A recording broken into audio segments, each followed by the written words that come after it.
অর্থনীতি ক্লাসে বয়স্ক একজন স্যার ক্লাসে ঢুকেই সামনের বেঞ্চে বসা ছেলেটিকে জিজ্ঞেস করলেন, অভাব কাকে বলে? ছেলেটি উত্তর দিল, অর্থনীতিতে বস্তুগত বা অবস্তুগত কোনো দ্রব্য পাওয়ার আকাঙ্ক্ষাকে অভাব বলে। স্যার বললেন, এটা তো বইয়ের ভাষা, কিন্তু সাধারণত অভাব বলতে তুমি কি বোঝো? ছেলেটি মাথা নিচু করে বেঞ্চের দিকে তাকিয়ে রইল। কি বলবে ভেবে পাচ্ছিল না। স্যার আবার তাড়া দিলেন, বলো, অভাব বলতে তুমি কি বোঝো?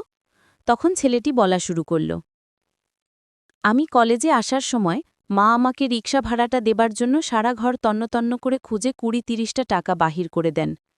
আমি ৫-৭ মিনিট পর বাসায় ফিরে ভাড়ার টাকাটা মায়ের হাতে দিয়ে বলি, মা, আজ কলেজে ক্লাস হবে না। মা বলেন, আগে খবর নিবি না ক্লাস হবে কি হবে না? মায়ের সাথে এই লুকোছুরি খেলাটা হচ্ছে আমার কাছে অভাব। বাবা যখন রাত করে বাসায় ফেরেন, মা তখন বাবাকে জিজ্ঞেস করে, এত রাত হলো কেন ফিরতে? বাবা তখন মুচকি হেসে বলে, ওভারটাইম ছিল যে, ওভারটাইম না করলে সংসার চালাবো কেমনে? এতটুকু রোজগারে কি সংসার চলে? এই অতিরিক্ত পরিশ্রমই হচ্ছে আমার কাছে অভাব। ছোট বোন মাস শেষে প্রাইভেট টিউশনের টাকা দেওয়ার জন্য বাবার কাছে টাকা চাইতে সংকোচ বোধ করে। আমার কাছে সেই সংকোচটাই হচ্ছে বড়ভাব। মাকে যখন দেখি ছেঁড়া কাপড়ে সেলাই দিতে দিতে বলে, কাপড়টা অনেক ভালো, আরও কিছুদিন পরা যাবে। মায়ের এই মিথ্যে সান্ত্বনাটাই হচ্ছে আমার কাছে অভাব। মাস শেষে টিউশনের পুরো খরচটা মায়ের হাতে দিয়ে বলি, মা, তুমি এটা দিয়ে সংসারের খরচ চালিয়ে নিও। মা তখন স্বস্তির হাসি হাসেন। মায়ের এই স্বস্তির হাসিটাই হচ্ছে আমার কাছে অভাব। বন্ধুদের দামি স্মার্টফোনের ভিড়ে নিজের নর্মাল হ্যান্ডসেটটাকে লজ্জায় লুকিয়ে রাখি। এই লজ্জাটাই হচ্ছে আমার কাছে অভাব।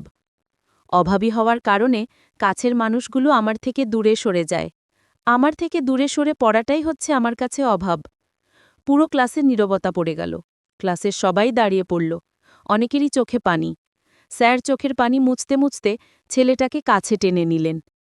বস্তুত আমাদের সহপাঠীদের মাঝে এমন অনেকেই আছে যারা কয়েক মাস অপেক্ষা করার পরও বাড়ি থেকে সামান্য টাকা পায় না।